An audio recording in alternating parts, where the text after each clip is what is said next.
Hi, it's me again with Corel Draw Tips and Tricks, and I just made a video about moving this down and holding your control button. But see how just a little bit of the mouse movement, I can move it quite a bit. So you need to make sure you're perpendicular with this line and it'll snap to it.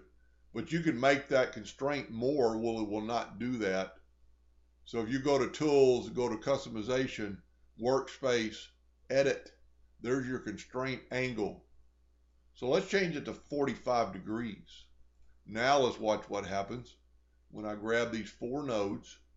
I'm still holding down the control button. It's not going to let me vary because it'd have to go to 45 degrees before it's going to change.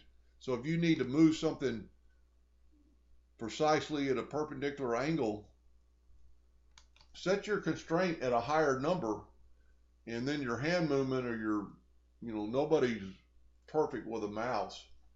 And this way you can, and see I'm grabbing all four of these. I'm holding down the control button and just that quickly moving them down to this line. And that's pretty cool. And it's going to snap to it. And now, like in the other video, in case you didn't watch it, snap is under edit.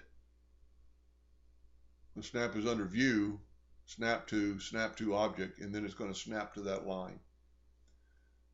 Anyway, I hope that helped a little bit, and thank you for watching.